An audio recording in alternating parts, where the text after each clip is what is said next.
Yes, sir. Please go ahead. Thank you and welcome everyone to this PPRC BIGT fourth round of findings on the impact of COVID on urban slums and rural population. I have my colleague, Dr. Imran Mateen, of the Executive Director of BIGT, will jointly present the findings. As you are aware, the COVID is both as an ongoing event as a health crisis, but the impact of crisis is also an ongoing economic crisis. The purpose of today's finding is particularly to examine the impact of the second lockdown, which happened in April 2021, just after our third round finding presentation. So we carried out the presentation in August, September, and our purpose today is to share with you the findings on the issues of livelihood, scoping, and recovery. If you may recall that on 18th of last month, we shared with you the findings on the educational life of children. This is the other big part of our findings from the fourth round survey. So let's start with the presentation. Let's go to the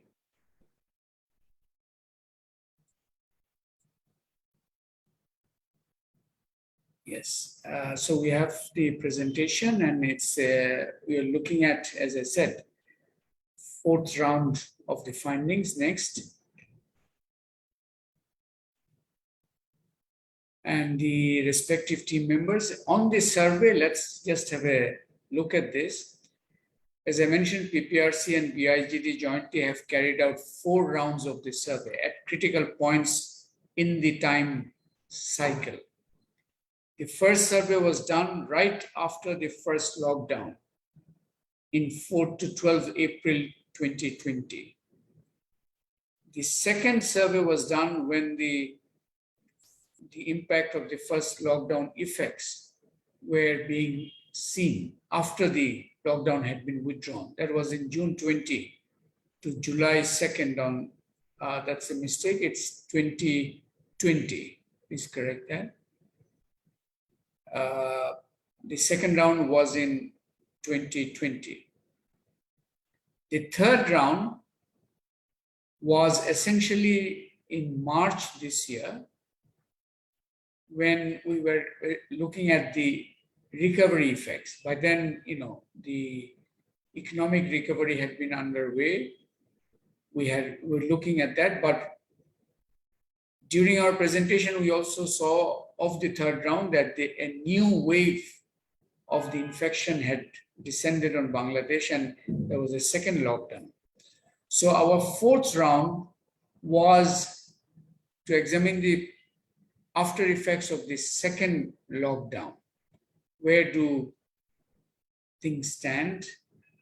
And the lockdown had been relaxed before we launched our survey.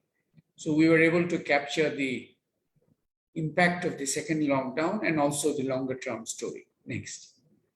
You can correct it later. So as you know, this 4 rounds of survey, the unique part of this research initiative is that we are tracking the same set of households. This is what's called jaderke amra boli panel survey. Eki households guloke bibhinno round e kintu amra track korchi. Obviously sob households guloke ekshate hoyto kora jay na, পাওয়া সব সময় যায় না। আমাদের এবারে আমাদের fourth রাউন্ডের total panel total sample size ছিল 4,900 এর মতো। Exact figure is available in the next slide, I guess. So yeah, এটা একটু please put it that in. The sample, total size of the sample should be included. and it included both urban and rural. Urban একটু বেশি, 18% were female-headed households. So we need to also see that. We have, as I said, just under 5,000 households in this fourth round of the survey. These had been studied, same households had been studied in March this year and June last year. And we also have their pre-COVID, meaning February 2020 data. So we can track, that's why we said this is a trend finding release. Next.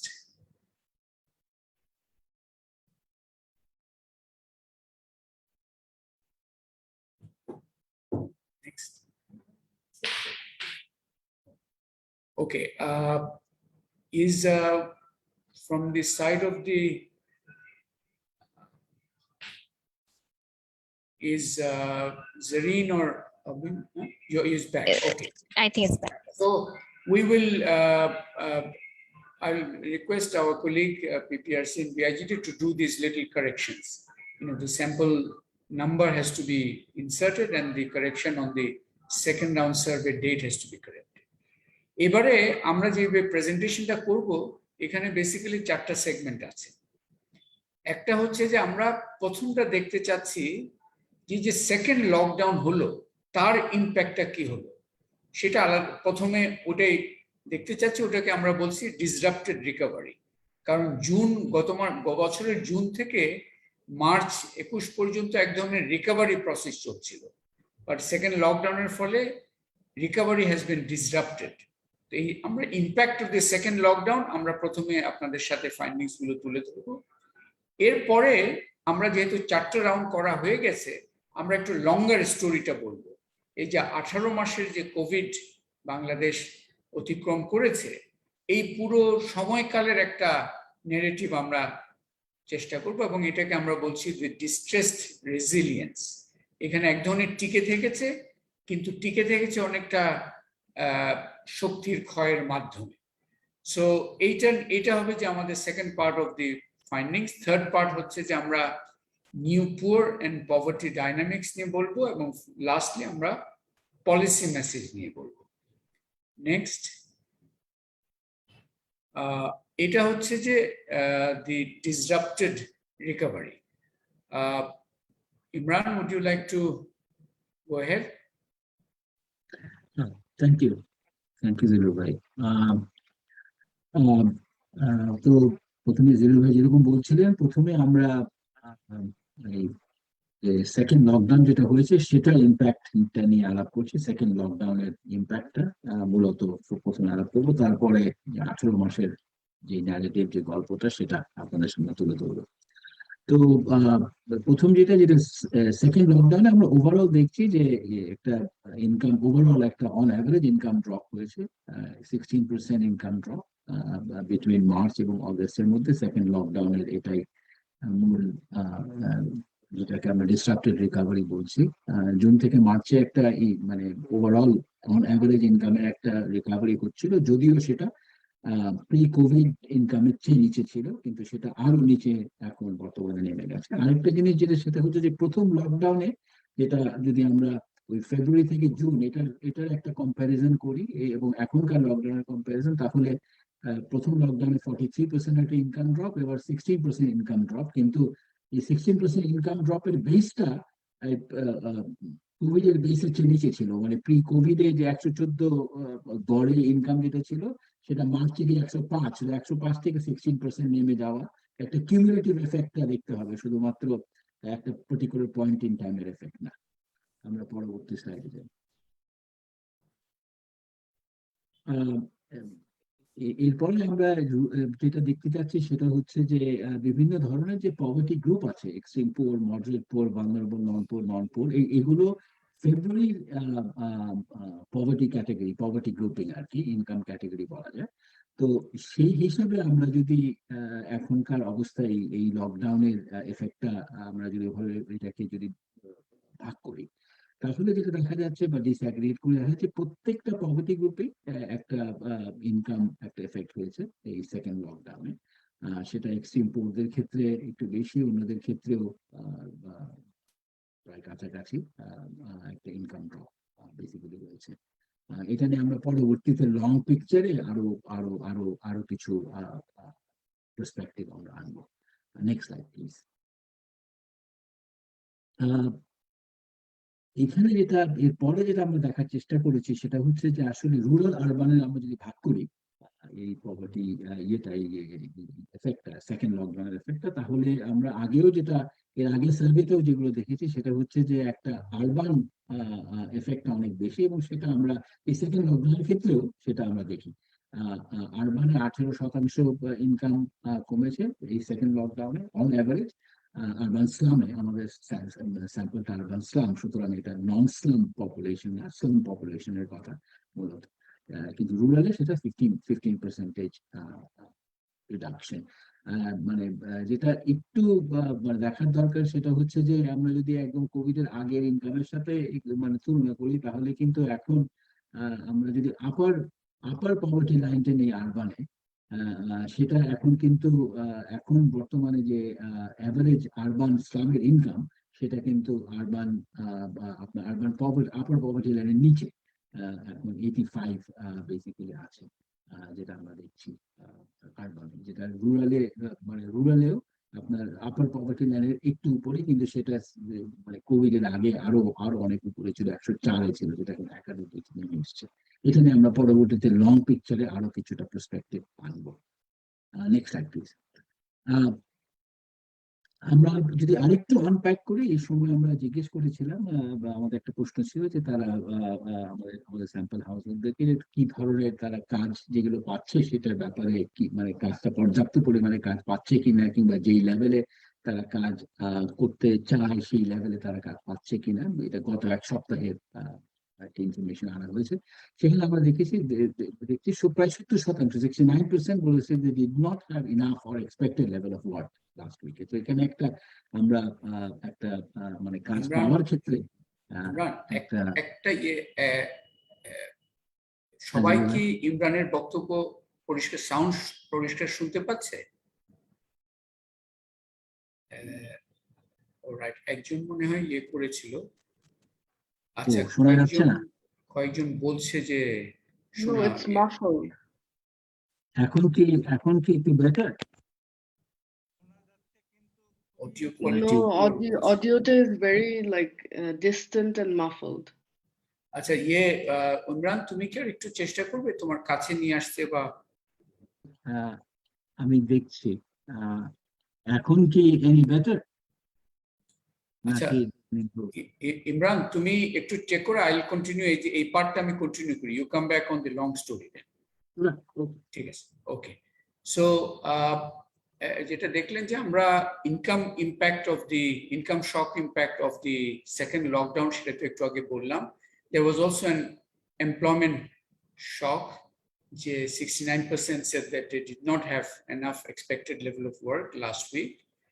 এবং rate of dissatisfaction was higher with those who had lower income levels, worse occupations, and lower education. So the impact of the second lockdown was also on employment, income and employment. Next. Sorry, Zilur bhai, am I back and audible now? অন্যরা আমি শুনতে পাচ্ছি পরিষ্কার, but Yes. অন্যরা Yes. Okay yes okay. তাহলে Imran please continue দেন। জি thank you Zillur ভাই, অ্যাপোলজিস। আচ্ছা, তো আমাদের আরেকটা ওই একই প্রশ্ন আমরা আনপ্যাক করার চেষ্টা করছি। এই সেকেন্ড লকডাউনে যে অ্যাভারেজ ইনকামের যে একটা ড্রপ দেখছি, এটা আসলে লেবার মার্কেটের ডাইনামিক্সটার সাথে এটা সম্পর্কটা। তো এর আগে যেটা আমরা মানে বললাম যে আসলে পর্যাপ্ত পরিমাণে কাজ পাওয়ার ক্ষেত্রে আমরা একটা ইম্প্যাক্ট দেখেছি।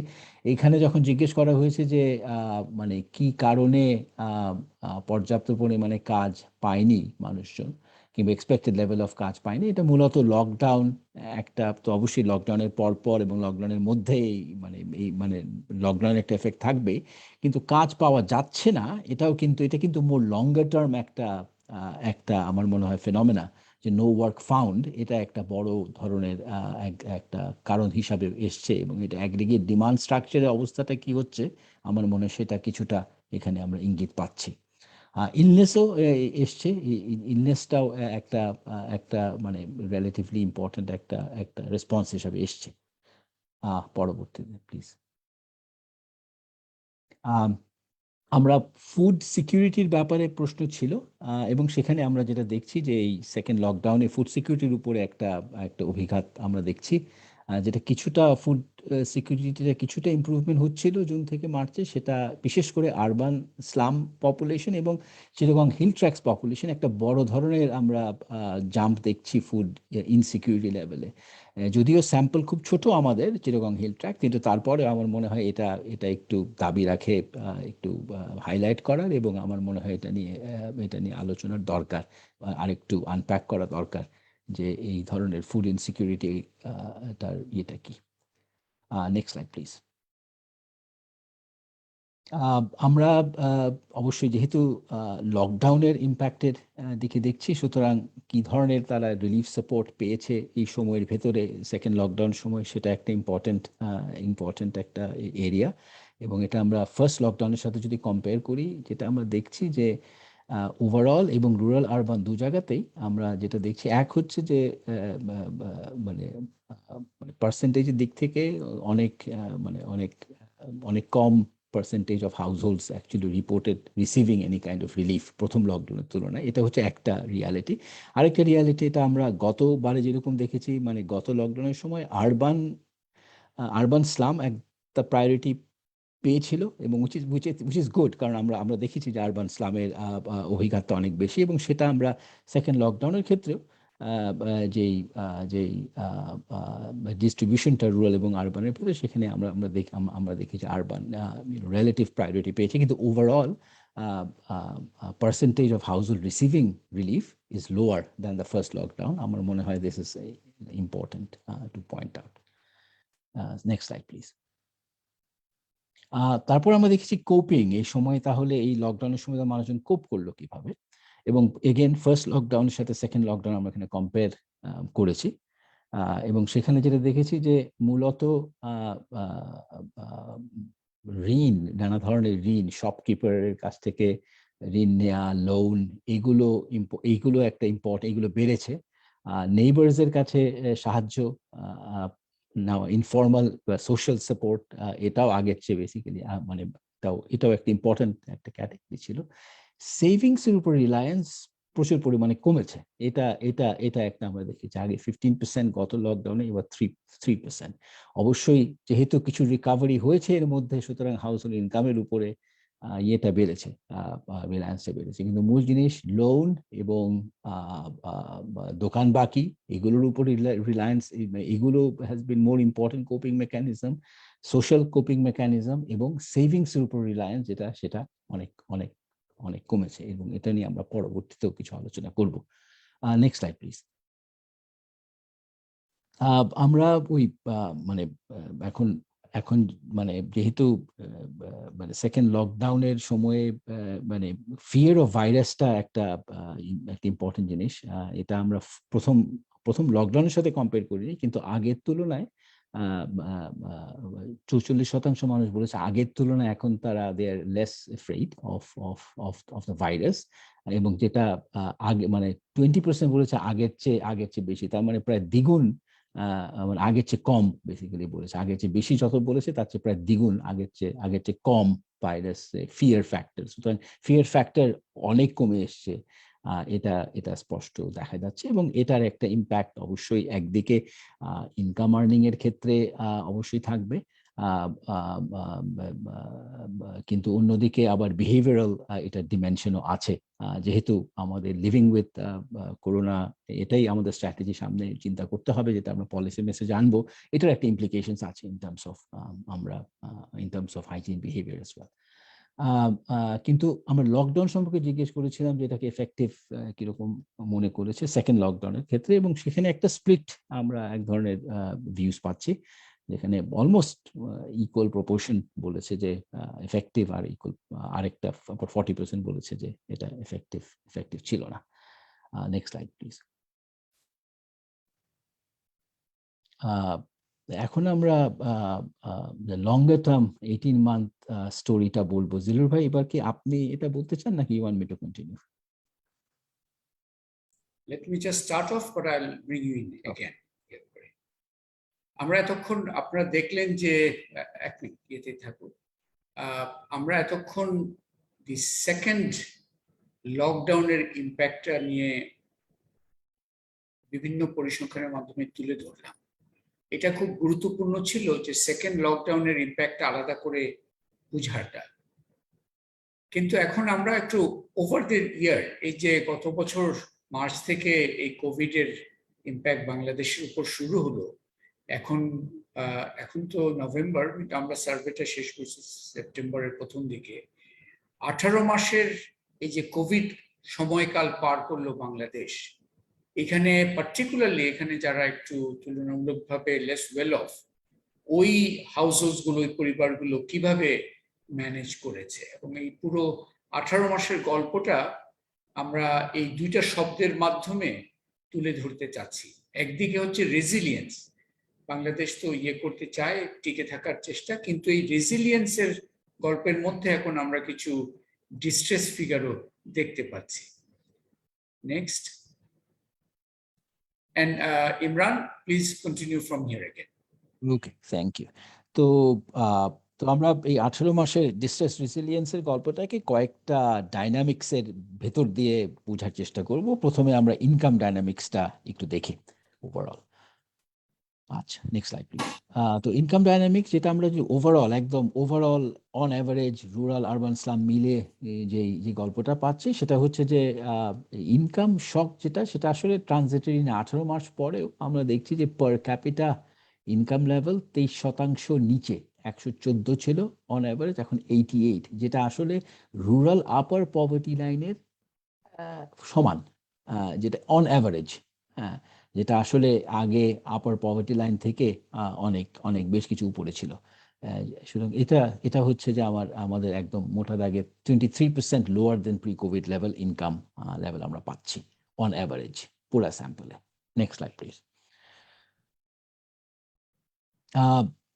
আমরা আবার যদি ওই বিভিন্ন ইনকাম গ্রুপ পভার্টি গ্রুপে ভাগ করি আমাদের স্যাম্পলকে, এবং প্রি কোভিডের ডিস্ট্রিবিউশন এবং বর্তমানে ডিস্ট্রিবিউশনটা যদি দেখি, তাহলে যেটা দেখছি সেটা হচ্ছে, আপনারা দেখছেন খুবই মানে গ্রাফে খুব ক্লিয়ারলি দেখা যাচ্ছে। আপনারা যদি বাম দিকের সংখ্যাগুলো দেখেন, বাম দিকের যে পার্থক্য বিভিন্ন ইনকাম গ্রুপের ভিতরে, সেটা অগাস্ট 21-এ গিয়ে এটা কিন্তু কম্প্রেসড হয়ে গেছে। কিন্তু এই যে এক ধরনের মানে ইনইকুয়ালিটি কিছুটা মানে আগের তুলনায় এখন আয়গুলা কাছাকাছি চলে এসছে, এটা কিন্তু একটা রং কনভার্জেন্স। এটা একটা ইকোনমির ওভারঅল কন্ট্রাকশনের কারণে এবং মানুষজনের ডিস্ট্রেস রেজিলিয়েন্সের এটা কিন্তু একটা বড় চিত্র। এবং এই ধরনের convergence is not the right type of convergence. সুতরাং এটা এটা এটা মানে প্রথম জিনিস, এবং এটার মূল কারণ হচ্ছে যে ভালনারেবল নন পুয়ার এবং নন পুয়ার, এদের কিন্তু একটা বড় ধরনের ইনকামের ধস নেমেছে প্রথম লকডাউনে। রিকাভারিটাও অত ভালো হয়নি, এবং সেকেন্ড লকডাউনেও সেই ইম্প্যাক্টটা কন্টিনিউ করেছে, যার কারণে ভালনারেবল নন পুয়ারের ক্ষেত্রে, যেটাকে নিউ পুয়ারে আমরা বেসিক্যালি পরে আলোচনায় আসব, এই ক্যাটাগরির উপরে যে প্রথম যে অভিজ্ঞতা হয়েছে, এবং তারপরে রিকাভারি ডাইনামিক্স এবং বর্তমানে যে স্ট্রেস রেজিলিয়েন্স, এই গ্রুপটা আমাদের আলটিমেটলি মানে সোশ্যাল প্রোটেকশন চিন্তার ক্ষেত্রে, রিকাভারির ক্ষেত্রে, রেজিলিয়েন্সের ক্ষেত্রে এই গ্রুপটার ভালনারেবিলিটিটা সবচেয়ে বেশি গুরুত্বপূর্ণ। Next slide please. আরেকটা আমরা যেটা দেখেছি, আরেকটা রং টাইপ অফ মানে ট্রেন্ড আমরা যেটা দেখছি, যেটা ওয়ারিং, সেটা হচ্ছে যে আরবান স্লাম এবং রুরালের ভেতরে মানে নর্মালি যেটা হয় যে আরবান স্লামে অন্তত ইনকামের দিক থেকে অ্যাভারেজ ইনকামটা রুরালের চেয়ে বেশি থাকে। এটাই স্বাভাবিক চিত্র। সাধারণ ডেভেলপিং ইকোনমিক্সে, ডেভেলপিং কনটেক্সটে এটাই ট্রানজিশন, এইটাই কিন্তু একটা চিত্র। সেটা কিন্তু আমরা এখন দেখি অগাস্টে এসে এটা কিন্তু একটা রিভার্সাল হয়েছে। রুরাল আরবান স্লামের ওয়েজ মানে ওয়েজ না overall income level, average income level urban slam কিন্তু এখন রুরাল অ্যাভারেজের চেয়ে নিচে চলে এসছে। এবং এটা একই রকম ভাবে আপনার যদি 18 মাসের গল্পটা প্রথম থেকে একটু দেখেন, তাহলে এটা কিন্তু প্রথম অভিঘাত যেটা ফেব্রুয়ারি থেকে জুনে অভিঘাতটা আরবান স্লামে অনেক বেশি, এবং তারপরে রিকাভারিটাও আরবান স্লামে কম।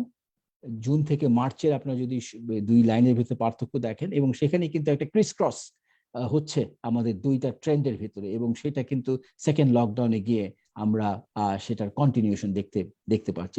এইটাও is a wrong type of uh trend যেটা আমরা দেখছি is of concern. Next slide please. আমরা এতক্ষণ ইনকাম ডাইনামিক্সে দেখলাম, এখন ইনকাম ডাইনামিক্সটা অবশ্যই is determined by other dynamics and results in certain other dynamics. So let's look at the labor market dynamics, which is actually one of the most important dynamics in terms of income dynamics. এবার labor marketটা দেখি আমরা।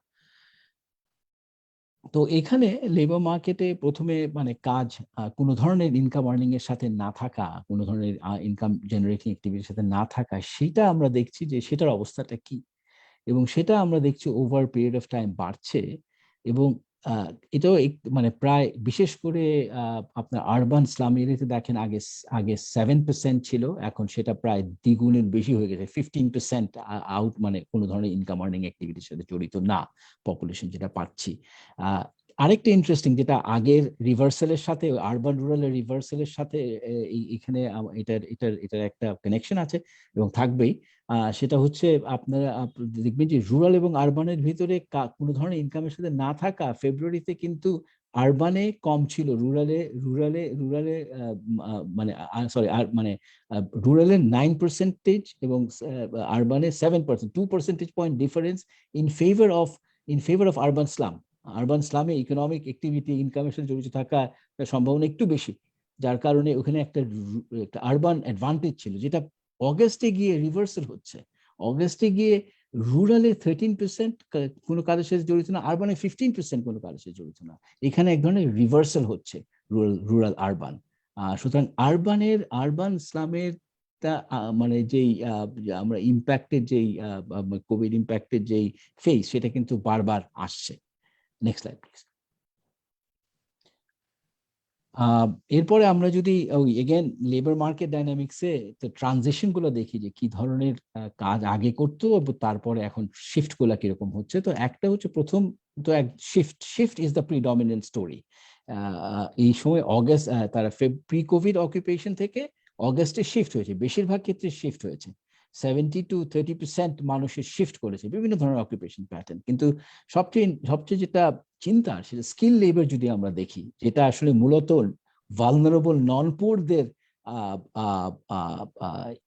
Occupational category মূলত, সেই ধরনের skill লেবারে আমরা দেখছি যে skill থেকে আনস্কিল লেবারের শিফটটা এবং কোনো ধরনের ইনকামের সাথে না থাকার শিফটটা, যে 35% স্কিল লেবার ফেব্রুয়ারিতে ছিল, তারা অগস্টে স্কিল লেবার ওরিয়েন্টেড কাজের সাথে যুক্ত, 17% আনস্কিল, 15% সেখান থেকে কিন্তু এখন কোনো ধরনের ইনকাম আর্নিং এর সাথে নেই। এই যে স্কিল লেবারের যেই এক মানে স্কিল থেকে আনস্কিল এবং মোর ভালনারেবল এবং মোর প্রিক্যারিয়াস ফর্মস অফ লেবারে চলে যাওয়া, এটা কিন্তু খুব অসম্ভব একটা কনসার্নের ব্যাপার। Next slide please. এখন আমরা লেবার মার্কেট ডাইনামিক্স এর পরে একটু এক্সপেন্ডিচার ডাইনামিক্সটা একটু দেখি, যেখানে ফুড এবং নন ফুড এক্সপেন্ডিচারটা আমরা একটু আনপ্যাক করব কি হচ্ছে এখানে। তো প্রথমে ফুড এক্সপেন্ডিচার, যেটা আমরা দেখেছি যে ফার্স্ট লকডাউনে একটা বড় ধরনের অভিঘাত হয়েছে ফুড এক্সপেন্ডিচারে, রুরাল আরবান দুটাতেই, কিন্তু কিছুটা রিকভারি হচ্ছিল মার্চে, কিন্তু সেটা স্টলড হয়ে গেছে, সেটা ফ্ল্যাটেন্ড এবং স্টলড, এবং এটা অবশ্যই অফ কনসার্ন, কারণ এটা this has immediate effect in terms of nutrition, বিশেষ করে প্রেগনেন্ট মাদার্স, ল্যাকটেটিং মাদার্স, বাচ্চাদের ক্ষেত্রে, সব ক্ষেত্রে। সুতরাং এই এবং হাউসহোল্ড মানে ডাইনামিক্স, ইন্ট্রা হাউসহোল্ড অ্যালোকেশন, এই ধরনের restricted food expenditure will have a immediate effect. তো এটা ইজ অফ কনসার্ন যে এইভাবে food expenditure stalling. Next slide, please. এবং আমরা এটার সাথে রিলেটেড ফুড এক্সপেন্ডিচার স্টল এবং যেই ধরনের ডায়েটারি ডাইভার্সিটি, বিশেষ করে একটু ইয়ে খাবার, যেগুলো একটু ভালো ধরনের খাবার, মিট, মিল্ক, ফ্রুট, এইগুলো কিন্তু থ্রু আউট দ্য প্যান্ডেমিক আমরা দেখেছি একটা বড় অংশ, মেজরিটি অফ হাউস হোল্ডস ওই ধরনের কনজাম্পশন গত এক সপ্তাহের ভিতরে তারা ওই ধরনের কনজাম্পশন করতে পারেনি। এটাও of course it's sort of worrying. So food এক্সপেন্ডিচারের আমরা ডিরেক্ট এটা দেখছি ফুড ডাইভার্সিটিতেও এটার একটা এফেক্ট, এবং আমরা নিউট্রিশনে যেই প্রোগ্রেসটা হয়েছিল আমাদের, সেখানে এক ধরনের অভিঘাত আমরা আশঙ্কা করছি সামনে। Next slide please.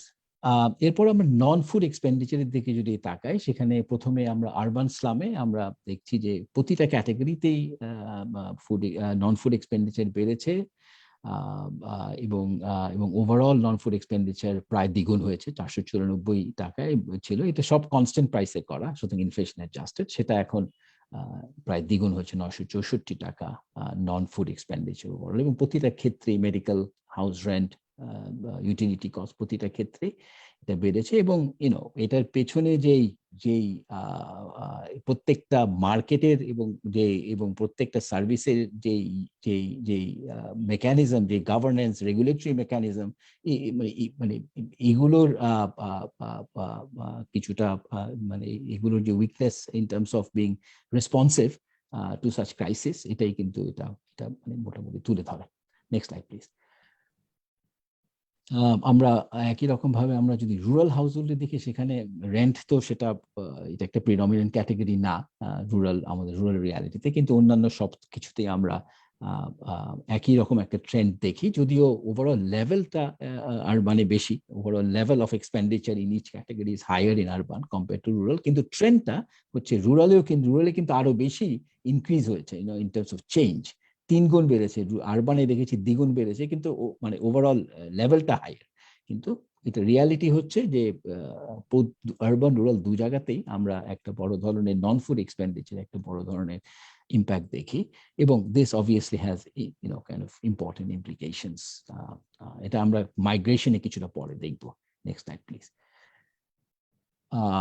এরপরে আমরা একটু ফাইন্যান্সিয়াল ক্যাপাসিটি ডাইনামিক্সটা একটু বোঝার চেষ্টা করি, যে সেভিংস, লোন, এগুলোর অবস্থা কি। এখানে আমরা সেভিংস, নানা ধরনের সেভিংস হাউসহোল্ডে থাকে, সেটা বোঝার চেষ্টা করেছি as a percentage of annual household income. এটাকে আমরা নর্মালাইজ করেছি অ্যানুয়াল হাউসহোল্ড ইনকামের পার্সেন্টেজ হিসেবে। এবং এখানে আমরা বিভিন্ন ধরনের পভার্টি গ্রুপে যদি দেখি, তাহলে দেখবো যে ওভার টাইম এটা মানে ফেব্রুয়ারির তুলনায় এখনো প্রি কোভিড লেভেলে কিন্তু এখনো আমাদের এটা পৌঁছায়নি। এটা কিছুটা রিকভার হচ্ছিল। এটা সরাসরি লকডাউনের ইম্প্যাক্ট আমরা এখানে দেখি না, কিন্তু ওভারঅল এই 18 মাসে এটার একটা এফেক্ট হয়েছে, এবং যার কারণে সেভিংস উপর রিলায়েন্সও কমেছে। আমরা বেসিক্যালি দেখেছি কোপিং মেকানিজমে গিয়ে, কিন্তু এখনো savings recovery is below pre covid level. Next slide please. এরপরে আমরা যদি আউটস্ট্যান্ডিং লোন যদি দেখি, নানা ধরনের লোন, ফর্মাল, ইনফর্মাল, সব ধরনের লোনকে একত্রিত করে দেখি, এইখানে কিন্তু একটা ওয়ারিং ট্রেন্ড আমরা দেখছি। আমরা বলছি না যে এটা সব মানে কাইন্ড অফ মানে নেগেটিভ কিন্তু এই ট্রেন্ডটা আনপ্যাক করা দরকার। এবং এখানে আমরা দেখছি প্রতিটা ক্যাটাগরিতেই একটা বড় ধরনের উল্লঙ্ঘন ঘটছে। Outstanding loan as a percentage of annual income, এখন সেটা 11% ছিল ইয়ের আগে, ফেব্রুয়ারি কোভিড এর আগে 23%, ওভারঅল নন পোর 23% গিয়ে বেসিক্যালি পৌঁছে। প্রতিটা ক্যাটাগরিতে আমরা দেখছি যে এক্সট্রিম পোরদের ক্ষেত্রে 15 থেকে 34% গিয়ে এটা বেসিক্যালি থেকেছে এখন। তো this is something that we need to pay attention to. Next slide please. এবং একই রকম ভাবে আমরা রুরাল আরবান স্লামে যদি এটা দেখি, এই ঋণ গ্রহণের ব্যাপারটা, আউটস্ট্যান্ডিং লোন, এখানেও আমরা একই জিনিস দেখছি যে এটা বাড়তি, এটা বেসিক্যালি বাড়ছে as a percentage of annual income. যেটা ইম্পর্টেন্ট একটু নোট করার এখানে পয়েন্ট, সেটা হচ্ছে যে এই মার্চ থেকে অগাস্টের ভিতরেও এই সময় যে লকডাউন, এই সময়ও আমরা লোনের উপরে, যেটা আমরা আগেও দেখেছি যে লোনের উপর রিলায়েন্সটা যে বেড়েছে, এটা কিন্তু এখান থেকে খুব স্পষ্ট। আপনার মার্চ থেকে অগাস্টের ভেতরে ওভারঅল 25% থেকে 28% of percentage of annual income হিসাবে এটার মানে রিলায়েন্সটা বেড়েছে ইন টার্মস অফ লোন, যেটা আমরা আগেও বেসিক্যালি দেখেছি লোনের উপর রিলায়েন্স। Next slide please. তো আমরা লোনটা অ্যাগেন ফাইন্যান্সিয়াল ইয়ের ক্ষেত্রে ডাইনামিক্স এর ক্ষেত্রে বোঝার চেষ্টা করা যে কোত্থেকে এই ঋণগুলো আসছে। কয়েকটা জিনিস, একটা হচ্ছে এটা মূলত শপকিপার, ইনফর্মাল একটা বড় ইয়ে আছে, neighbour relative shopkeeper, NGOs are very important category. সেটা bank are not very important category. এটাও important যে banks have not been particularly salient in terms of importance. Money lender এটা বাড়ছে কিনা জানি না, যেহেতু আগের তুলনায় ডেটা আমাদের কাছে নেই, কিন্তু এটা 11% seems something that we should be concerned about, যে এখানে এটা seems to be something of concern. এটা হচ্ছে একটা রিয়ালিটি। আরেকটি রিয়ালিটি হচ্ছে আমরা যদি রুরাল এবং আরবান স্লামের মধ্যে পার্থক্যটা দেখি, তা সেখানে একটা জিনিস যেটা দেখছি যে এনজিও ক্ষেত্রে এবং ব্যাংক এই উভয়ের ক্ষেত্রে কিন্তু আরবান স্লামে ডিসঅ্যাডভান্টেজ মানে ইয়েটা কম, মানে এনজিওর পেনিট্রেশনও কম, এটা আমরা জানি রুরালের তুলনায় আরবান স্লামে, এবং ব্যাংকের খুবই কম compare to relative to rural. তো আমার মনে হয় যে বোথ ব্যাংক এবং এনজিওর ক্ষেত্রে আরবান স্লাম আরেকটু ফোকাসটা বাড়ানো দরকার। মানি লেন্ডারের ব্যাপারটা আমাদের আরো একটু ভালো করে বোঝা দরকার। Next slide please. Purpose of loan, এই একই পারপাস অফ লোনটা যদি দেখি তাহলে মেজরিটি এই কনজাম্পশন এক্সপেন্ডিচারের জন্যই লোনগুলো মানে নিয়েছে, যেটা ইট গোজ এগেন উইথ দ্য আগের ইয়ে যে কোপিং এর ক্ষেত্রে লোনের ইম্পর্টেন্স। মেডিকেল হেলথ এক্সপেন্ডিচারে আমরা একটা বড় ধরনের, এটা একটা নেক্সট একটা বড় একটা ক্যাটাগরি আমরা দেখছি, কিন্তু বিজনেস ইনভেস্টমেন্টের জন্য এখানেও কিন্তু একটা চাঙ্ক অফ ইম্পর্টেন্ট ইনভেস্টমেন্ট আছে। Loan repayment is also another area. So আমরা both immediate consumption expenditure, immediate health expenditure এইসব জায়গায় দেখছি, আবার প্রোডাক্টিভ টাইপ অফ জায়গাতেও লোনের ইউজটা কিন্তু আমরা দেখছি। লোন রিপেমেন্টটা অনেক ক্ষেত্রে more expensive form of loan repay করে আরেকটু চিপার ফর্ম অফ লোন নেওয়া, এই ধরনের মেকানিজম অনেক ক্ষেত্রে কাজ করে লোন রিপেমেন্টের ক্ষেত্রে। সুতরাং কিছু ইমিডিয়েট এক্সপেন্ডিচার, কিছু স্লাইটলি মোর রিকভারি ওরিয়েন্টেড ইনভেস্টমেন্ট হিসাবে আমরা লোনের ইউসেজ মূলত দেখছি। Next slide please. ফাইনালি আমরা দেখতে চাচ্ছি ডাইনামিক্স হিসাবে এই 18 মাসের এক মাইগ্রেশন মোবিলিটি। যেহেতু আমরা আরবান রুরালে একটা বড় ধরনের ইম্প্যাক্ট দেখেছি, রিভার্সালস গুলো দেখেছি, আরবান ডিসঅ্যাডভান্টেজ গুলো দেখেছি, সুতরাং মাইগ্রেশন কি অবস্থা। তো এখানে নেক্সট স্লাইড প্লিজ। এখানে আমরা দেখেছি যে পুরো সময়ের ভিতরে প্রায় আরবান স্লাম থেকে আমাদের আরবান স্লাম পপুলেশনের প্রায় 28% কোনো না কোনো সময় মাইগ্রেট করেছে এই পুরো 18 মাসের ভিতরে, which is actually quite a big chunk of people. 28% কোনো না কোনো সময় মাইগ্রেট করেছে এই সময়, এই 18 মাসের ভিতরে। এদের ভিতরে এই 28% ভিতরে 18%, 18% ফেরত চলে গেছে মানে শহর এলাকায়, আরবান সেন্টার গুলোতে। 10% have stayed back. This is the level of net migration since in August 2021. এই 18 মাসের ভিতরে প্রায় আরবান স্লাম আমাদের original পপুলেশনের 10% have sort of stayed back in the sort of rural area and have not returned. তো এটা এই reverse migration, this creates a new type of reality in the rural area, but also urban context এর vulnerability গুলো এই যে 10% long term reverse migration, এটা কিন্তু ওই ধরনের আরবান ভালনারেবিলিটিরই আরেকটা বহিঃপ্রকাশ। Next slide please. কনসার্নস, এরপরে আমরা জিজ্ঞেস করেছিলাম যে এখন কনসার্নস গুলো কি। পুরো আমাদের কিছু কনসার্ন আমরা এর আগের সার্ভিসেও জিজ্ঞেস করেছিলাম, সুতরাং আমরা কিছুটা নতুন পুরানো কম্প্যারিজনও করতে পারি এখানে। তো ওভারঅল অ্যানালিসিসে নেক্সট স্লাইডে আমরা যেটা দেখেছি যে এই ধরনের জিনিসপত্রগুলো কনসার্ন হিসেবে এসেছে। কিছু নতুন, যেমন লোন রিপেমেন্ট, এটা একটা ইম্পর্টেন্ট কনসার্ন হিসেবে এসে। Income job uncertainty, food inflation একটা নতুন কনসার্ন হিসাবে এখন ইমার্জ করেছে আমাদের এখানে। ওয়ার্কিং ক্যাপিটালের অভাব, হেলথ কেয়ারের অ্যাভেইলেবিলিটি একটা নতুন একটা ইস্যু হিসাবে এসছে। সুতরাং হেলথ কেয়ারের কস্ট এটা একটা ইম্পর্টেন্ট, কিন্তু availability of health care itself এটা এটা এটা একটা এখন এটা ইয়ে করা দরকার যে এটার ইয়েটা কি, যে নানা ধরনের হেলথ কেয়ারের অ্যাভেইলেবিলিটিতে কোনো ধরনের মানে সাপ্লাই চেইনে ইস্যুস তৈরি হচ্ছে কিনা। ভ্যাকসিনেশন, যেটা অবশ্যই এখনকার একটা নতুন রিয়ালিটিতে একটা emerging issue. Education related future educational expense, এটা আমরা আগে যে এডুকেশন রিলেটেড যে রেজাল্টস আমরা আপনাদের সামনে তুলে ধরেছি সেখানে সেটার সাথে এটার একটা লিঙ্ক অবশ্যই আছে, যে এটা একটা important category. Marriage of children, এখন যেহেতু একটা সময়ও গিয়েছে, the marriage of children sort of obviously this is becoming also another important emerging kind of concern. So these are the type of concerns we have basically found out, people have reported. Zilur bhai. Thank you, Imran. So আমরা মূলত the distress part of it and the 18 মাসের গল্প এবং the immediate story of the second lockdown impact, সেটা আমরা findings গুলো তুলে ধরলাম। বিভিন্ন ডাইমেনশনে ফাইন্ডিংস গুলো এসছে এবং এখান থেকে আমরা দারিদ্র প্রবণতা কোন দিকে মুভ করছে, এবং আমরা গতবার নিউ পুর বলে একটা, এবং সেকেন্ড রাউন্ড থেকে আমরা নিউ পুর মানে যারা আগে দরিদ্র ছিল না কিন্তু এখন দরিদ্রের কাতারে চলে গেছে, সেই বিষয়টা তুলে এনেছি।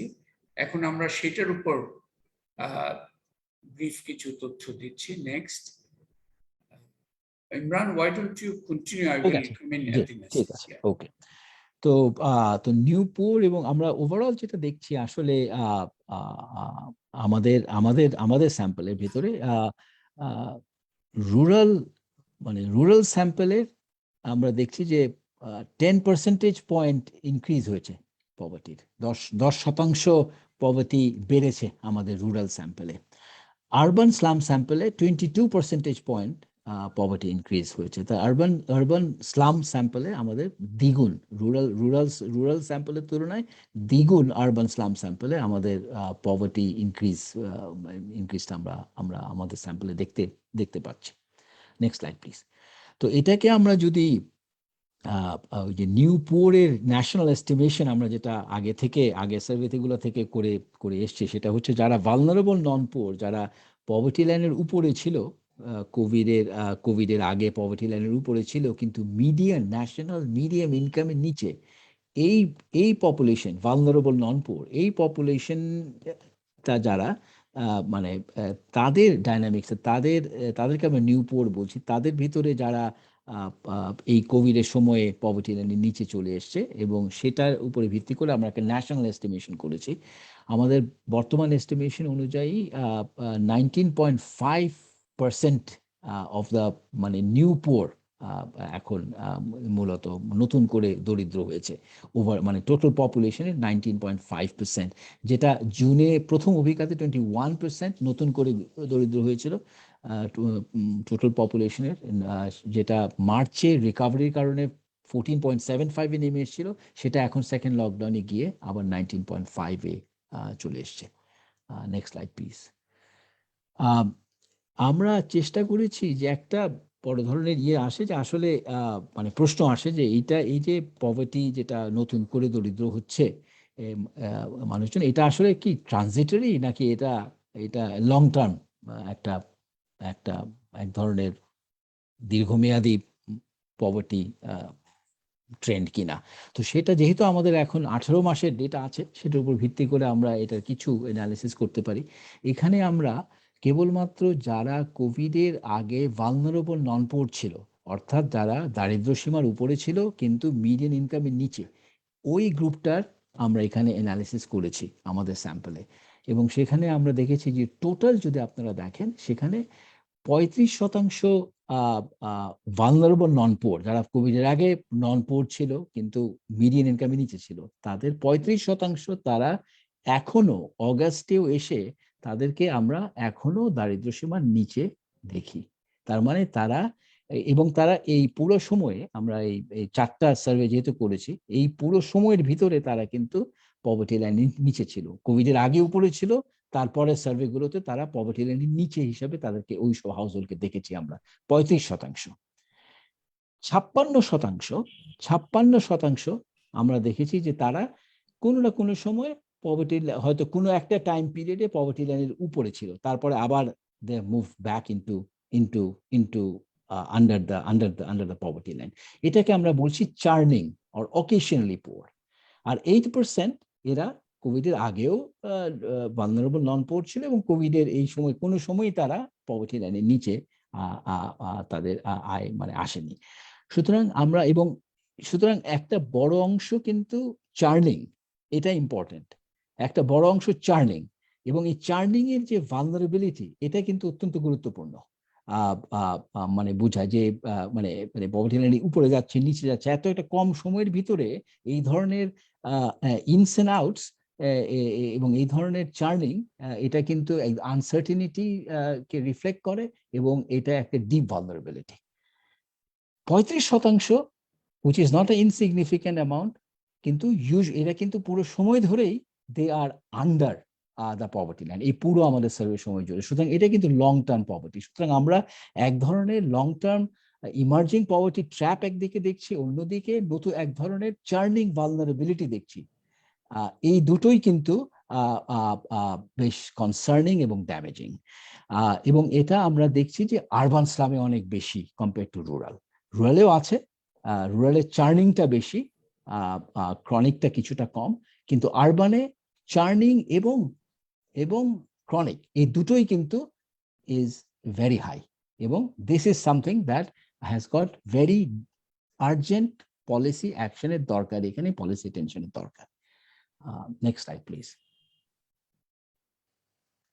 সুতরাং এখন জিলুর ভাইকে রিকোয়েস্ট করছে। Zillur, thank you Imran, thank you for sharing আমাদের সার্বিক যে বিভিন্ন পর্যায়ের যে তথ্যগুলো ছিল, আপনারা মোটামুটি একটা চিত্র পেয়েছেন। আপনাদের প্রেজেন্টেশনের পরে আপনাদের কাছে both the press release and the presentation itself will be shared. আমি এখানে অবশ্য before I come to a concluding policy message, I also want to acknowledge the generous support এই ধরনের রিসার্চ করার জন্য to our two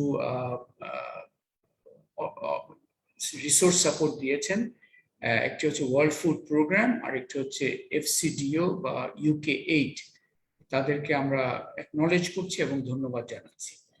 এখন let me just, এই যে এতক্ষণ আমরা বিভিন্ন খুবই এনরিচড অনেকগুলো তথ্য পেলাম, এখান থেকে আসলে ইমরান অলরেডি হিন্ট করেছে মেনি পলিসি ইমপ্লিকেশনস এখানে কিন্তু আছে।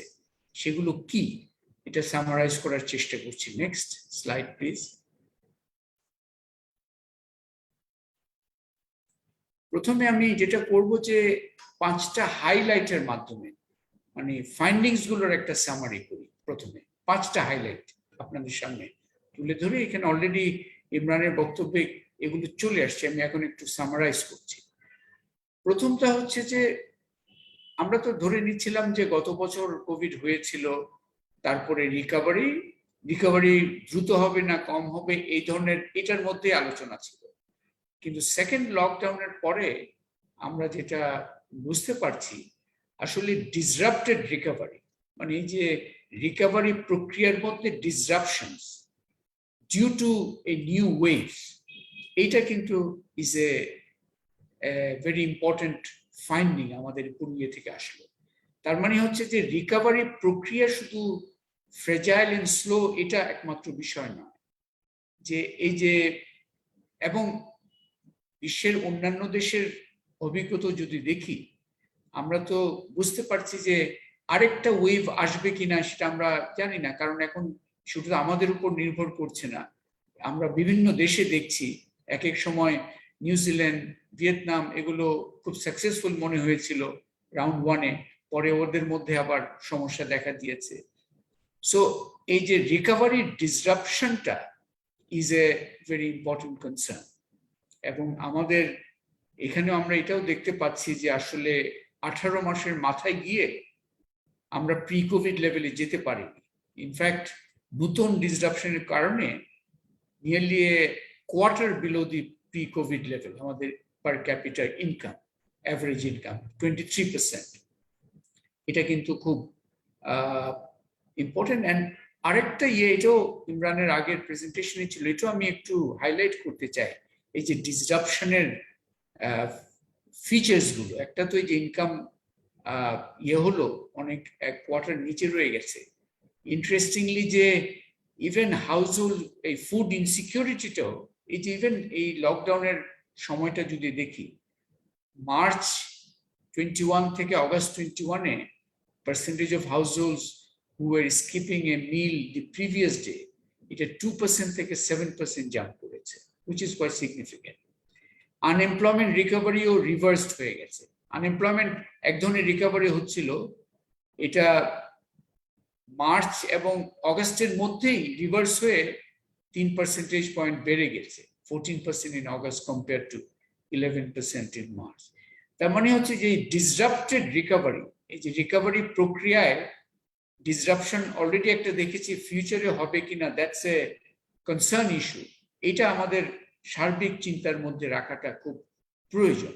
যে ডিসরাপশন গুলো শুধু রিকভারিটা এনশিওর করা নয়, হাউ টু প্রিভেন্ট ডিসরাপশনস, এটাও কিন্তু একটা অন্যতম পলিসি চিন্তার মধ্যে আসা দরকার।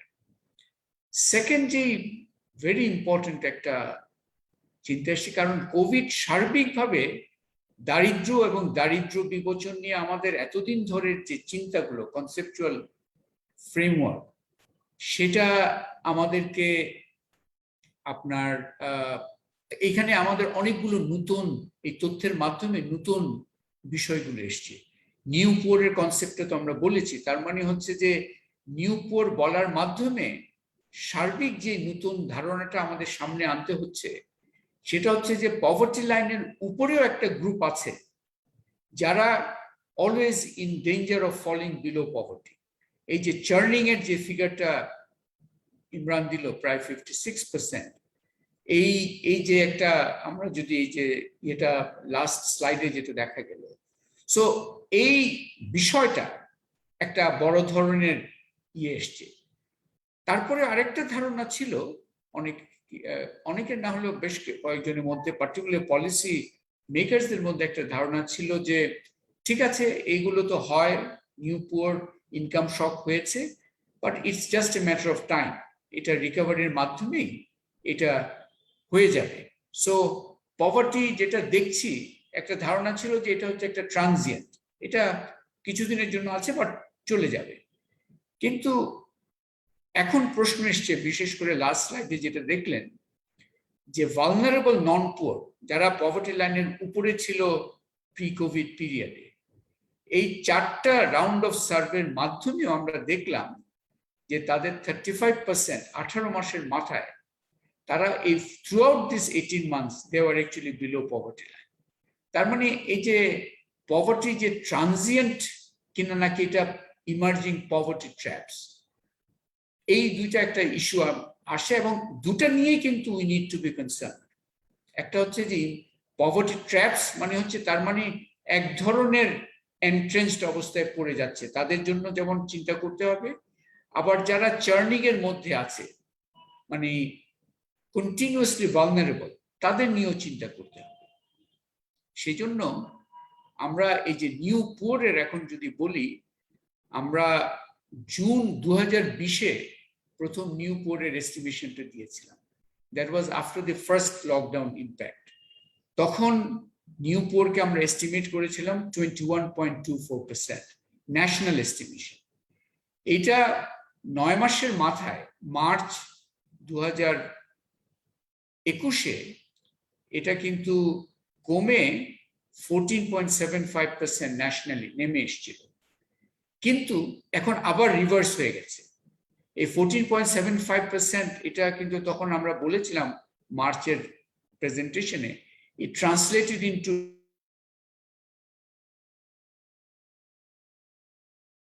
August 21, it is reversed again, and the percentage of the new poor in March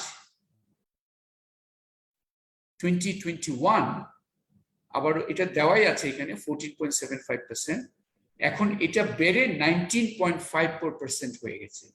তার মানে বিটুইন আমরা যে মার্চে যে হিসাব দিয়েছিলাম, এখন অগাস্ট হিসাবে এখন নিউ পুয়ারের ম্যাগনিটিউড ন্যাশনালি যে দাঁড়িয়ে গেছে 32.4 মিলিয়ন। এদের মধ্যে একটা অংশ হয়তো রিকভারি প্রসেসে আবার পভার্টি লাইন অতিক্রম করবে, কিন্তু আমরা যে আগের যে পভার্টি ডাইনামিক্স এরিয়ে দেখছি, একটা উল্লেখযোগ্য অংশ মে রিমেইন ট্র্যাপড। সো এই যে অগাস্ট 21-এ নিউ পুয়ারের সংখ্যা অ্যাকচুয়ালি আমরা দেখতে পাচ্ছি 32.4 million, which is a very significant number, এবং these are the ones এটা আমাদেরকে পলিসি মেকার লেভেলে ঠিক করতে হবে। নেক্সট,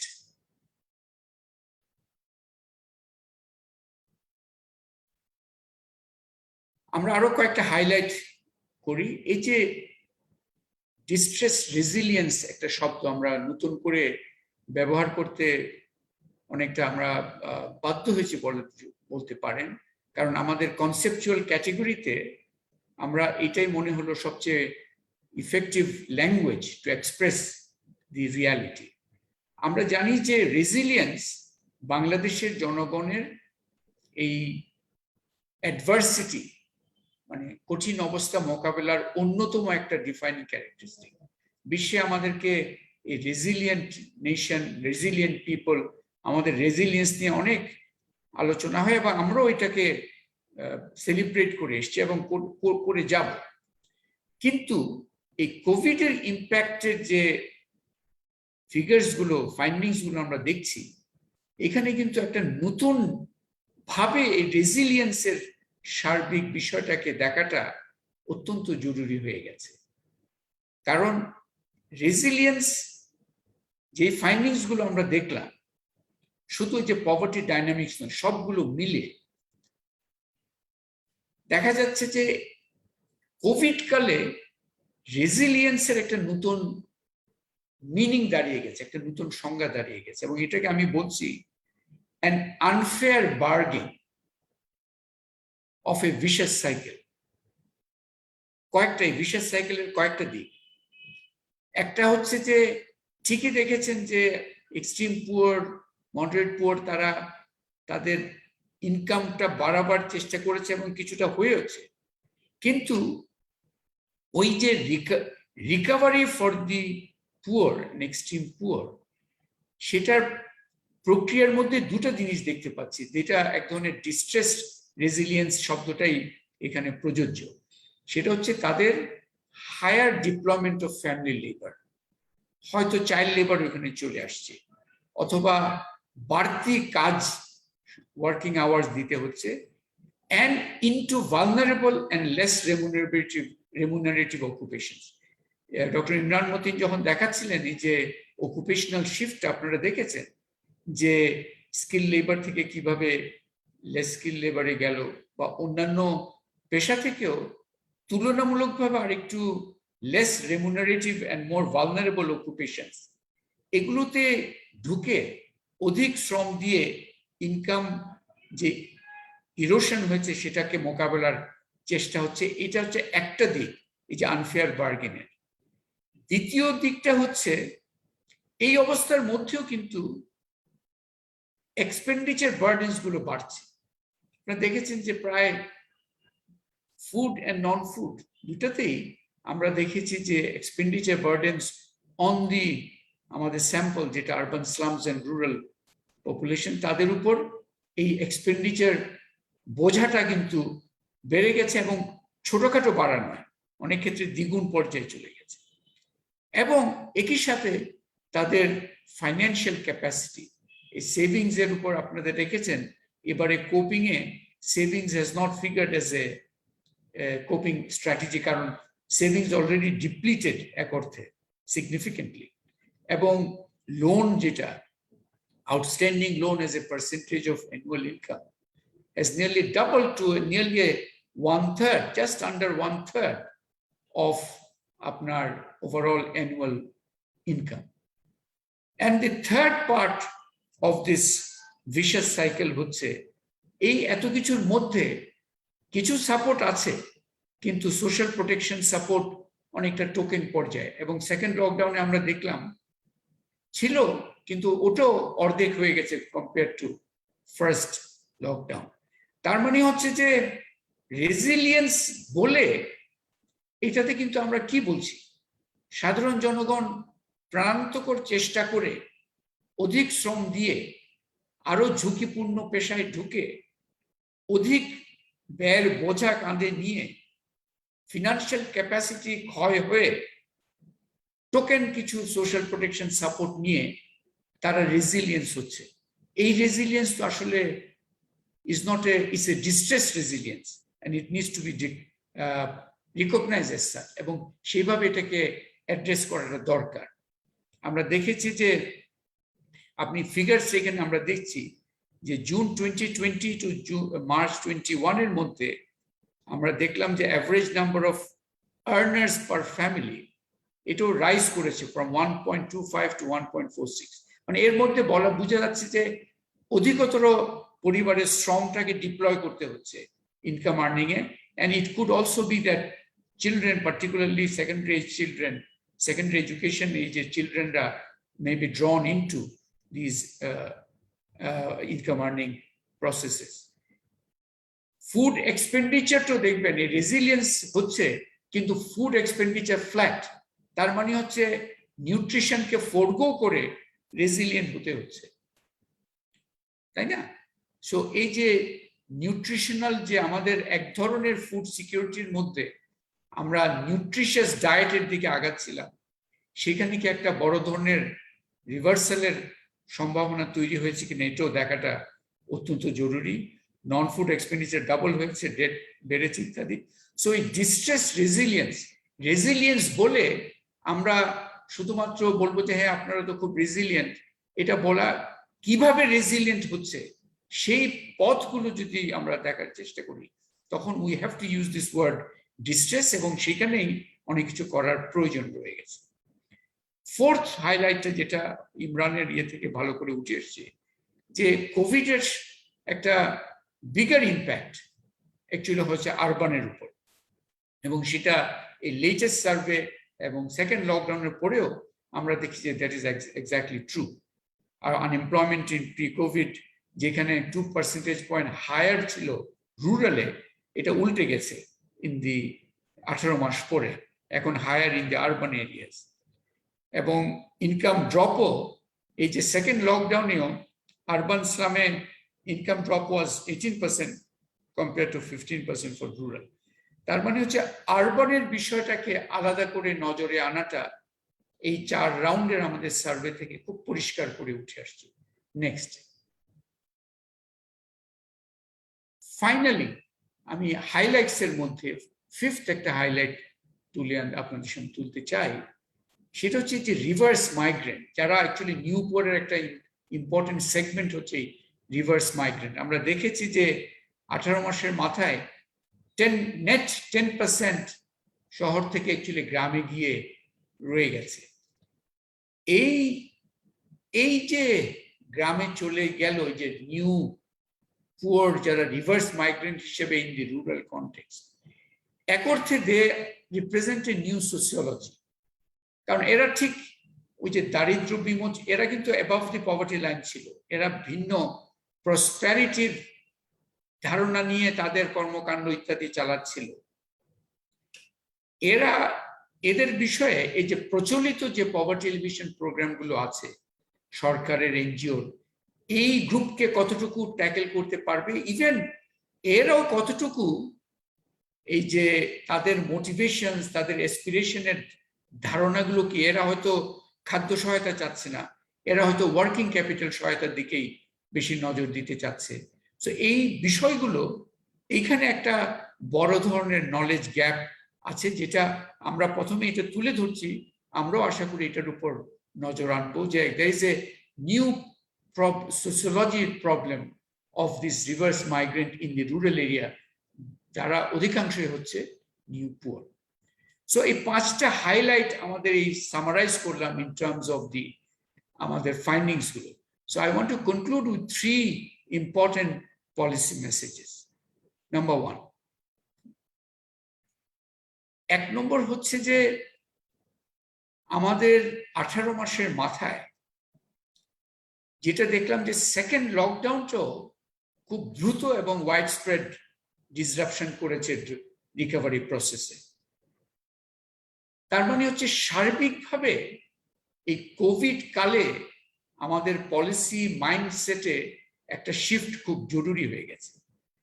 তার মানে হচ্ছে যে তিনটা বিষয়, একটা হচ্ছে পলিসির তিনটা এক অর্থে ধারা, একটা হচ্ছে health care response to infection, একটা হচ্ছে administrative response to lockdown measures to contain new outbreaks, আর আরেকটা হচ্ছে economic policy response to support recovery. এই তিনটাকে আমরা সোফার এই তিনটা আলাদা আলাদা পলিসি ওয়ার্ল্ড হিসেবে চলেছে, কিন্তু এখন বোঝা যাচ্ছে এই these three are the essential pillars of a holistic COVID management policy.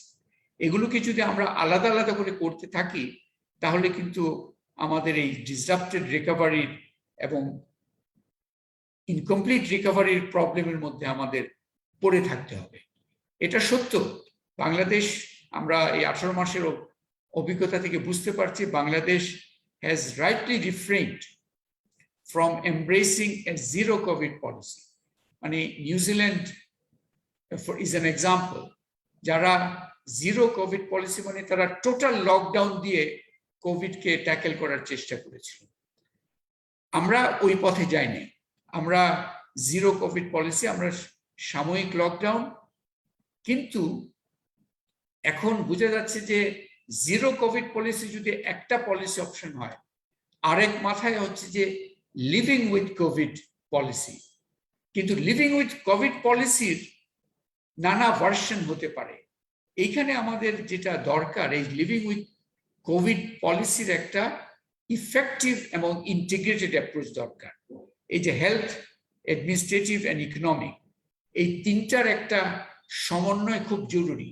আপনার খেয়াল আছে যে লকডাউন কখন হবে, হঠাৎ করে হবে, এইগুলো করলে কিন্তু ডিসরাপশনের নেচারটা আরো ডিপার হয়।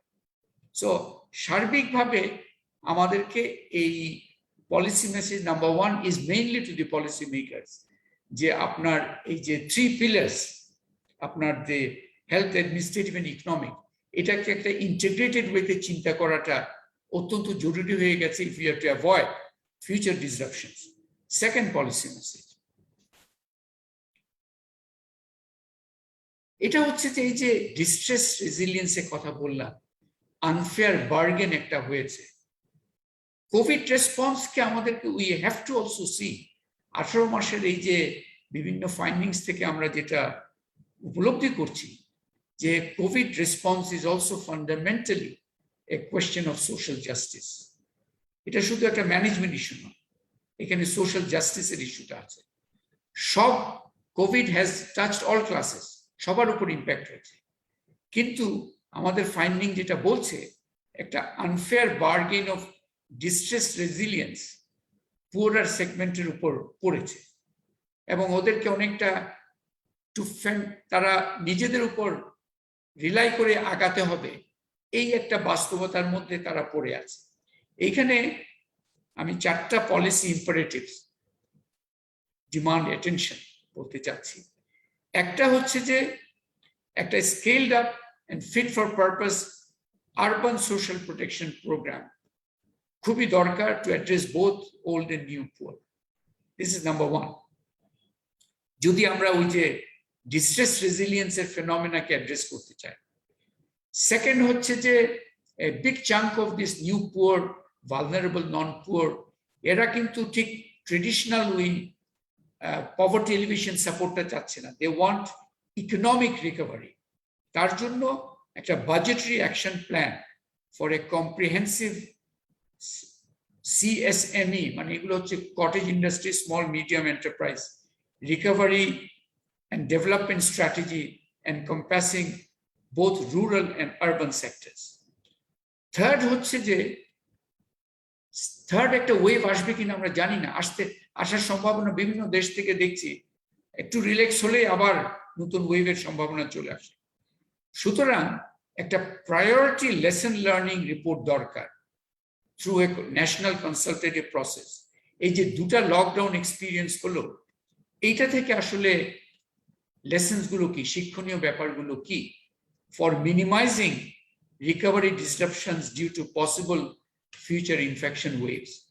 New strand, এই যে ডেল্টা ভ্যারিয়েন্ট, ডেল্টা প্লাস ভ্যারিয়েন্টের কথা শোনা যায় ইত্যাদি, we have to be prepared. এটার জন্য এই lesson learning report from the two lockdown experiences through a consultative process, এটা সবার অভিজ্ঞতাকে মাথায় নিয়ে করাটা দরকার। এবং ফোর্থ, এটাও খুবই জরুরি, একই সাথে আমাদের we must continue to strengthen the vaccination drive এবং মাস্ক এবং hand washing community awareness programme, এগুলো চালিয়ে যেতে হবে। So policy message two essentially যে ডিস্ট্রেস রেজিলিয়েন্সের মধ্যে আমরা সিম্পলি ওটাকে রেজিলিয়েন্স বলে ছেড়ে দিলে হবে না। We need to have this 4 priority policy action to make sure that this is a question of social justice is also addressed. Last and third policy message, সেটা হচ্ছে যে এই সার্বিকভাবে যে ডিস্ট্রেস রেজিলিয়েন্সের মধ্যে একটা ইস্যু এসছে, সেটা হচ্ছে যে এই যে এক্সপেন্ডিচার বার্ডেন গুলো বাড়ছে, এটার সাথে কিন্তু এই কোভিড রেসপন্সের সাথে ম্যাক্রো পলিসির একটা লিঙ্ক এখানে তৈরি হচ্ছে। কারণ আমরা একটু আনপ্যাক যখন করলাম, ইমরান যে ফিগার্স গুলো দেখিয়েছিল, 4টা টাইপ অফ কস্ট ড্রাইভার্সকে we can take out and see, এগুলোর সাথে ক্লিয়ারলি পলিসির লিঙ্ক আছে।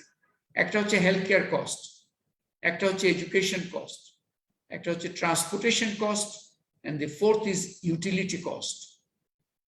এই 4টা cost drivers has been, even during this COVID period, when the poor has been struggling with eroded income and eroded financial capacity, এর মধ্যেও কিন্তু এই খরচগুলো বেড়ে গেছে, এক্সপেন্ডিচার বাড়ে।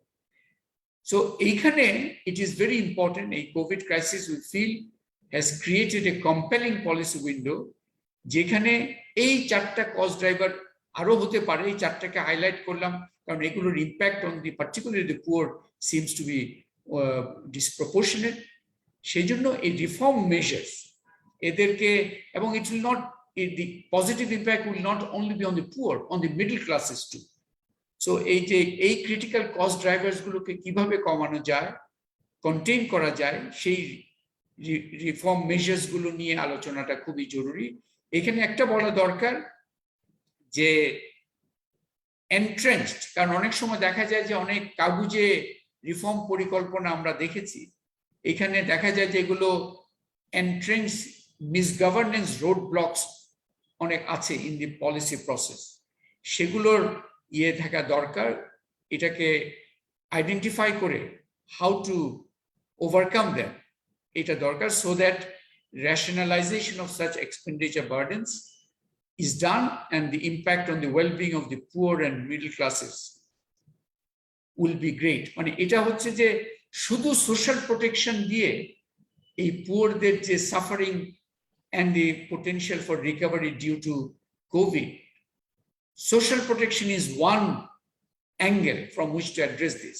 The other angle is to policy reforms to reduce these expenditure burdens, যেটা equally একটা পজিটিভ ইম্প্যাক্ট ফেলবে on the poor. So this was আমাদের মূল presentations, findings and our the policy মেসেজগুলো আপনাদের শেয়ার করলাম। আমি আবারও আমাদের দুটা যে support institution, UK aid and World Food programme, তাদেরকে অ্যাকনলেজ করতে চাচ্ছি for their generous support. This research we have felt, PRC and BIGD both have felt very importantly that Bangladesh and any country, any government requires real-time data to be able to do smart policy, effective policy. A real-time data দেওয়াটাই PRC এবং BIGD এর এই যৌথ উদ্যোগের অন্যতম উদ্দেশ্য ছিল। I would like to Imran, তুমি একটু থ্যাঙ্কস তোমার তরফ থেকে দিয়ে দাও। আমিও জেলুর ভাইয়ের সাথে সাথে সবাই আমাদের দুই WFP এবং FCDO would like to thank them, but আমার মনে হয় এটা BIGD এবং PPRC দুটো Bangladeshi socially committed research organisation হিসেবে we have come together এই particular knowledge এজেন্ডায় কন্ট্রিবিউট করার জন্য এবং I would like to thank obviously all the team members who worked on this এবং আপনাদের যারা মিডিয়া এবং প্রেসের যারা ভাই বোনেরা এখানে আছেন এবং অবশ্যই কারণ আমার মনে হয় যে এখানকার যে পলিসি লেসন্স এবং হাইলাইটস গুলো যেগুলো ভাই বললেন এইগুলো পলিসি ট্রাকশন করার ক্ষেত্রে ট্রাকশন অর্জন করার ক্ষেত্রে এটাকে ডিসকোর্সে পরিণত করার ক্ষেত্রে আপনাদের অনেক বড় ভূমিকা থাকবে। ধন্যবাদ। অনেক ধন্যবাদ ইমরান এবং I want to conclude by also thanking all the teams, the PPRC teams, BIGT colleagues Jara, Imran and all his colleagues, and also the respondents. I want to also thank the respondents because they gave their time to provide the information যার ভিত্তিতে এটা করেছি আমরা। So I think we are just under over an hour. That was our target. I would suggest that have we, I mean, team ke jishe kurche, have we made those 2 corrections in the presentation? Yes, sir. Amar correction kore share kore dicchi সবার সাথে PPT. Sir, আমাদের chat box there was a comment in case either you or Imran Bhai want to take a look. It's from Miss Dinara Wahid from WFP. Is she on the aছেন? এটা একটু বেশ বড় comment. G Ms. Dinara Wahid, I have given you permission to speak in case you want to make any comments. Please kindly unmute. Thank you, Dr. Zilur Rahman and Dr. Imran Motin for the wonderful presentation and also the very useful information. I had few opinion or comments or questions to this excellent survey results that I have written in the chat. Yeah. One is regarding the impact of the climatic hazards, because during the pandemic, we have observed that there were several flood and also cyclonic storm surges in the north, in the coastal zones, and also in the Cox's Bazar region. So it's my curiosity to know that could you investigate that what are the impacts of those hazards, because it's similarly at the same time it had impact on the poor and vulnerable, the most vulnerable. So it had double impact. So because Yes. Your presentation mentioned entirely about the COVID impact, so I think there might be some missing points here, or I'm not sure if Okay. it was All right. considered. Yeah, Thank you. sorry. Thank you. Well, this was a study on COVID impact. So the issues that you mentioned are also important, would require a separate study perhaps. So that's also important to look at. But our study was specifically on COVID impact and looking at a pre-existing sample of rural and urban. But the issue you mentioned is of course important and can certainly be taken up in future studies. You also had an additional Yes, issue about food security, the indicators for food security. Yes, and as I said, we did not go in depth in all of the dimensions, but we looked at some key indicators, for example, in food security too.